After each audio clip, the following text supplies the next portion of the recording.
کیونکہ سامنے عذاب ہے اور معلوم ہے کہ دوہرا عذاب ہم کو ملے گا، ایک اپنا ایک دوسروں کا، تو کہیں گے ہمارا کوئی تعلق ان سے نہیں. وہ تقطعت بہم الاسباب، دنیا میں تو کچھ نہ کچھ ذریعے اور وسیلے ہوا کرتے تھے جان بچانے کے، وہاں سارے سلسلے ختم، اب جان بچنے کی کوئی صورت نہیں. وقال الذین اتبعوا، اب جو یوں کہیے کہ جو پیچھے چلنے والے تھے، فالوورس، وہ کہیں گے اگر دنیا میں ہم کو دوبارہ بھیج دیا جائے ہم بھی وہاں جا کر ان کو اسی طرح منہ دکھا دیں گے جس طرح آج انہوں نے ہم کو منہ دکھایا ہے، ہم بھی اسی طرح بے تعلق ہو جائیں گے ان سے جیسے آج ہی ہم سے بے تعلق ہوئے ہیں. اللہ تعالیٰ فرماتے ہیں کذالک یریہم اللہ اعمالہم حسرات علیہم وما ہم بخارجین من النار، اس طرح اللہ تعالیٰ ان کے اعمال دکھائے گا حسرتوں کے اندر، یہ حسرت میں مبتلا ہوں گے یہ بھی اور وہ بھی، ہائے افسوس کہ اب ہم کیا کریں، یہ حسرت ہوگی اس وقت ہم نے کیوں مانا تھا ان کا کہنا. تو فرمایا کہ کچھ بھی حسرتیں کر لیں وما ہم بخارجین من النار، جہنم سے تو نکلنے والے یہ ہے نہیں. اب تو یہ جو ہے دوستی دنیا میں فرمایا کہ وہاں کام ہی نہ دے گی، تو برے ہوئے ساتھی اور برے ہوئے دوست، تو ساتھی کام ہی نہ آیا وقت تو کیسی دوستی ہو رہی. ان اللہ یدخل، اور شاید اسی واسطے جو دوستی قائم ہوئی، تسلیم ہے کہ اصل دوستی تو اللہ ہی کی ہے اور نبی جو ہے ایک واسطے کا درجہ ہے، مگر نبی ہے نا، ایک حیثیت تو ہے. اس لیے شاید قیامت میں یہ ظاہر کرنے کے لیے کہ ایک طرف تو وہ دوستیاں ہیں کہ جو بالکل منہ دکھا گئی ہیں اور ایک یہ دوستی ہے کہ جو وقت پر کام آ رہی ہے، اسی لیے نبی کریم صلی اللہ علیہ وسلم کو سفارش کے اور شفاعت کے موقع پر کھڑا کیا جائے گا، تاکہ نبی کے ساتھ جو دوستی ہوئی تھی ایمان کے راستے میں اس دوستی کا حق اس طرح سے ادا کرایا جائے. وہ تو منہ دکھائیں گے مگر آپ منہ دکھا کے نہیں ہٹ جائیں گے، بلکہ آپ جو ہیں وہ جب تک اپنے اس جگہ سے نہیں ہٹیں گے جب تک بخشوا نہ لیں. یہ جو معاملہ کیا جائے گا یہ اسی واسطے، اللہ بخشنے والے اور نبی بخشوانے والے.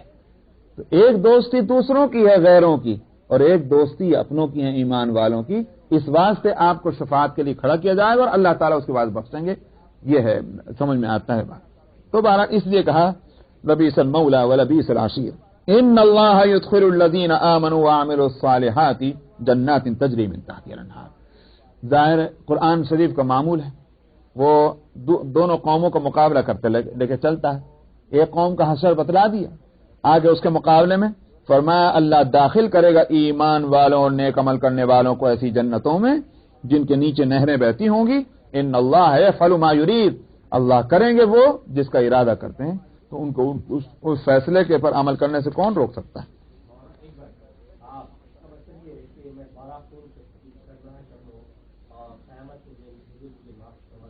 یہ بحث تو میں نے نہیں چھیڑی، یہ تو میں نے نہیں چھیڑا. میں نے کہا مؤمنین کا لفظ ایک تو یہ کہ یہ بات میں نے نہیں کہی.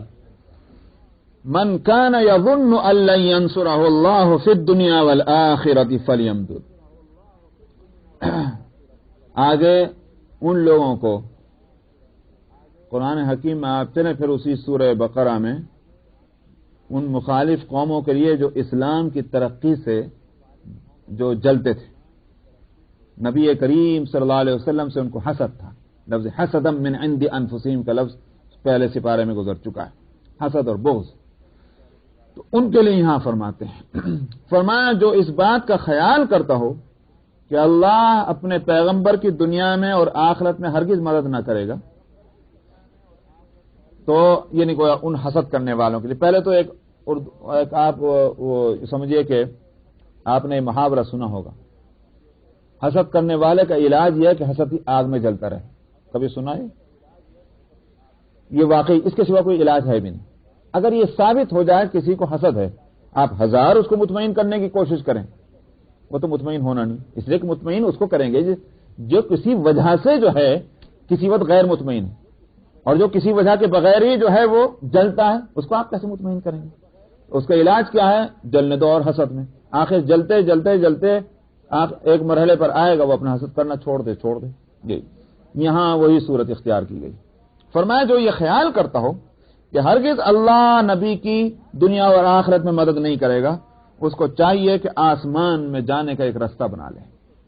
فَلْيَمْدُدْ بِسَبَبٍ إِلَى السَّمَاءِ، ایک سیڑھی لگا لے، ایک رسی لٹکا لے، کچھ بھی آپ بے سبب ذریعہ آسمان تک پہنچنے کا ایک ذریعہ تجویز کر لے، ثم الیقطع، پھر اس ذریعے کو کہ جس سے آمد رفت ہو سکتی ہے کاٹ ڈالے اس کو، فلینظر، پھر دیکھے وہ کیا جس چیز کو اس کا غصہ جو ہے اور اس کی چالیں چاہتی تھی کیا وہ اس کا مقصد حاصل ہو گیا؟ کیا مطلب؟ یعنی اللہ کی مدد جو آنے والی ہے اپنے نبی کے لیے کیا وہ مدد روک دی گئی؟ ظاہر ہے کہ ایک یوں کہیے کہ ایک وہی حسد کرنے والے کے لیے جو علاج ہے کہ حسد میں جل، تو کتنی بھی کوشش کرے گا اللہ کا فیصلہ بدل نہیں سکتا کہ وہ اپنی نبی کی مدد کرنی ہے اس کو دنیا میں بھی اور آخرت میں بھی۔ تمہارے جلنے سے یہ سلسلہ رکنے والا نہیں، اگر تم یہ کر سکتے ہو تو کر کے دیکھ لو، آسمان پہ چڑھ جاؤ۔ ظاہر ہے کہ آسمان پہ کون چڑھ سکتا ہے، مگر ایک محاورہ ہے جس کو یہاں استعمال کیا گیا۔ وَكَذَلِكَ أَنزَلْنَاهُ آيَاتٍ بَيِّنَاتٍ، فرمایا ہم اسی طرح کھلی کھلی آیتیں اتارتے ہیں، وَأَنَّ اللَّهَ يَهْدِي مَن يُرِيدُ، اور اللہ اس کو ہدایت دیتے ہیں جس کا ہدایت دینے کا اس نے ارادہ کیا ہوا ہے، اس لیے اللہ کی طرف لو لگاؤ تاکہ ہدایت تم کو ملے۔ ان الذين آمنوا والذين هادوا والصابئين والنصارى والمجوس والذين اشركوا، دنیا میں جتنی قومیں نزول قرآن کے وقت مشہور اور معروف تھیں، آج بھی اگر دیکھا جائے تو ٹائٹل کا فرق ہوگا لیکن اپنے اپنے عقیدے اور نظریے کے اعتبار سے یہی قومیں بنتی ہیں۔ فرمایا جو مؤمنین ہیں اور جو یہودی ہیں اور جو صابئ ہیں، صابئ یہ لفظ پہلے بھی آ چکا جگہ جگہ، اس میں علماء مختلف ہیں کہ یہ کون سی قوم ہے۔ کوئی کہتا ہے کہ ستارہ پرستوں کی قوم ہے، کوئی کہتے ہیں کہ دہریاں ہیں، لا مذہب جو تھے۔ بہرحال جو بھی ہوں صابئ، اور اسی طرح سے نصارہ کرسچن، والمجوس اور آتش پرست آگ کی پوجا کرنے والے جو اگنی دیوتا کو مانتے ہیں، والذین اشرکوا، اور جو مشرک ہیں۔ فرمایا کہ اللہ ان کے درمیان قیامت میں فیصلہ کرے گا، یعنی ساری قوموں کا وہاں فیصل ہونا ہے تو فیصلہ اللہ کی طرف جانا ہے، کوئی دوسرا فیصلہ نہیں کرے گا۔ ان اللہ علی کل شیء شہید، اور اللہ ہر چیز کے گواہ ہیں۔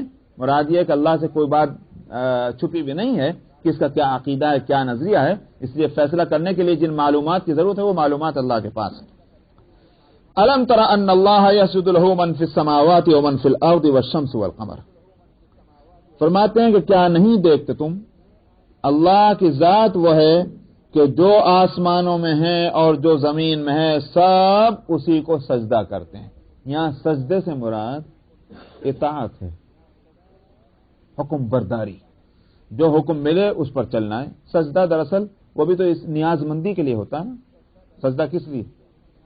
یعنی کہ ہم فرما بردار ہیں آپ کے سامنے، ہم ذلیل اور خوار ہیں آپ کے سامنے، یہ ہے سجدے کی حقیقت۔ اس لیے یہاں مراد کیا ہے؟ ذلت کے ساتھ دوسرے کی حکم برداری کرنا۔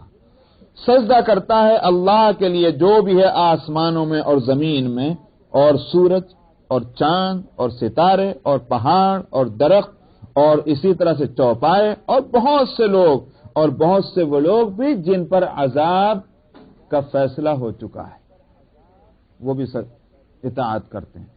کیا مطلب؟ اسی لیے میں نے سجدے کا ترجمہ پہلے یہ کر دیا، ذلت اور خاکساری کے ساتھ حکم برداری کرنا۔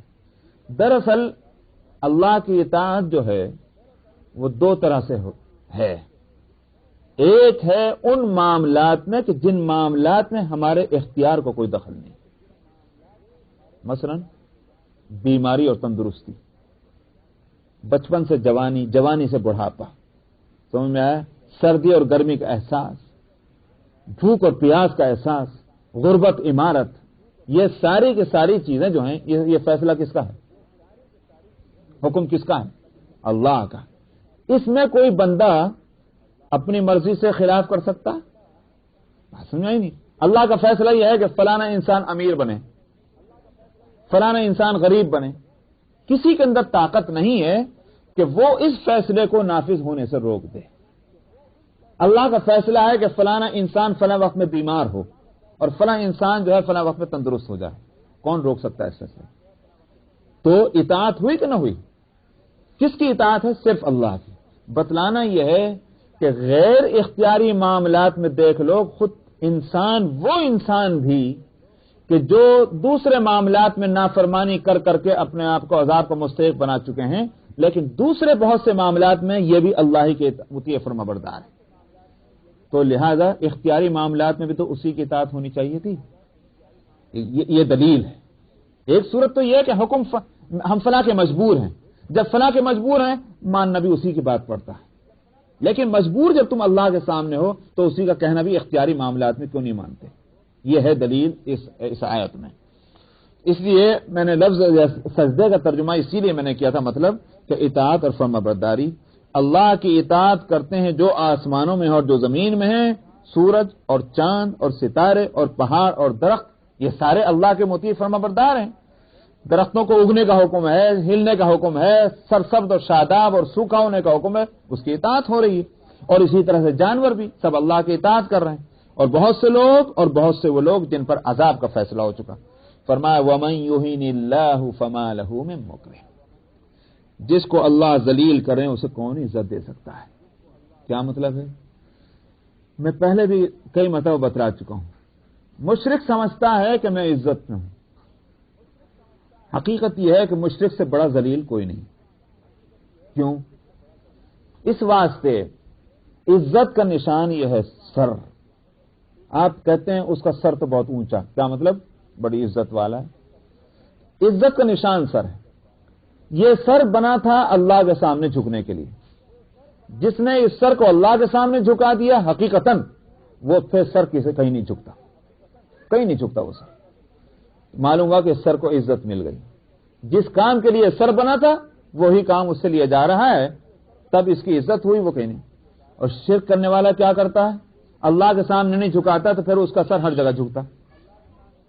سمجھ میں آیا؟ جانوروں کے سامنے جھک رہا ہے، درختوں کے سامنے جھک رہا ہے، پہاڑوں کے سامنے جھک رہا ہے، دریاؤں کے سامنے جھک رہا ہے، ہر چیز کے سامنے اس کا سر جھکتا ہے، اس لیے کہ اللہ کے سامنے نہیں جھکا. یہ ذلیل ہوا کہ نہ ہوا؟ اللہ فرماتے ہیں جس کو اللہ ذلیل کر دیں اس کو کون عزت دے سکتا ہے؟ یہ ہو چکے ذلیل. اسی لیے منافقین کا ایک سورہ منافقین میں قول نقل کرتے ہوئے جواب دیا گیا تھا کہ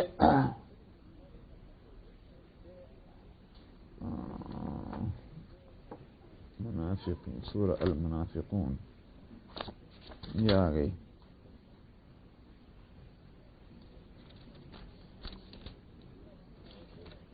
ہاں یہ سورہ صفحہ 628 سورہ المنافقین پر میں آیت ہے، پہلی آیت صفحہ نمبر 8. یقولون لئن رجعنا الى المدینة لیخرجن الاعز منها الاذل. یہ یوں کہتے ہیں کہ اگر ہم مدینے لوٹ گئے تو یہ تھا مسئلہ کب کا؟ جب یہ غزوہ خندق ہوا. تو غزوہ خندق میں یا غزوہ تبوک میں دو موقعوں پر ہے یہ، اس کو کہیں تفسیر میں دیکھ بھی لیا جائے. تو ان منافقین نے کہا تھا کہ اب کہ ہم ذرا لوٹ جائیں مدینے تو ہم میں سے جو عزت والے ہیں وہ ذلیل لوگوں کو مدینے سے نکال دیں گے. مراد کیا تھی؟ مراد یہ تھی کہ مسلمان جو ہیں ذلیل، یہ دوسرے شہروں سے آ کر یہاں بس گئے اور آج ہم پہ حکومت کرنا چاہتے ہیں. ہمیں ہمارے چین اور امن کو انہوں نے کھو دیا ہے. تو ہم ہمیشہ یہاں عزت کے ساتھ رہا کرتے تھے مدینے میں، تو کیوں؟ پیسہ ان کے ہاتھ میں تھا. تو معیار وہی ہے، ترازو وہی ہے تولنے کی عزت اور ذلت کے لیے. پیسے والے عزت والے، جن بات پیسہ نہیں وہ ذلیل. تو انہوں نے کہا کہ جو ہم میں سے عزت والے ہیں وہ ذلیل لوگوں کو باہر نکال دیں گے مدینے سے. اللہ تعالیٰ اسی آیت میں جواب دے رہے ہیں وَلِلَّهِ الْعِزَّةُ وَلِرَسُولِهِ وَلِلْمُؤْمِنِينَ وَلَكِنَّ الْمُنَافِقِينَ لَا يَعْلَمُونَ. حالانکہ اللہ کے یہ عزت ہے، اس کے رسول کی عزت ہے، مؤمنین کی عزت ہے، منافق اس کو سمجھتے ہی نہیں. عزت دوسروں کی کہاں سے ہوئی؟ جس کا سر ہر جگہ جھکا وہ ذلیل ہوا، جس کا سر صرف اللہ کے سامنے جھکا وہ عزت والا ہے. اس لیے کہ عزت دینے والا بھی اللہ ہے، وہ المعز. تو فرمایا کہ وَمَن يُهِنِ اللَّهُ فَمَا لَهُ مِن مُّكْرِمٍ. جس کو اللہ ذلیل کرے اس کو کون عزت دے؟ ان اللہ يفعل ما يشاء. اللہ جو چاہتے ہیں وہی کرتے ہیں. اس لیے قوموں اور افراد میں عزت اور ذلت کا فیصلہ بھی اسی کا فیصلہ ہے. هذان خصمان اختصموا في ربهم. فرمایا یہ دو فریق ہیں جو اپنے رب کے معاملے میں جھگڑتے ہیں. دیکھیے اوپر کتنی قوموں کا ذکر آیا تھا. آیت نمبر 17 میں مومنین، یہودی، صابی اور نصارہ اور مجوس اور مشرک. سمجھ آیا؟ یہ 6 قوموں کا ذکر آیا. اور یہاں کہہ رہے ہیں دو فریق.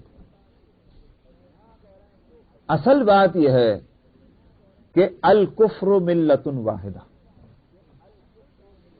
دو ہی راستے ہیں، تیسرا نہیں.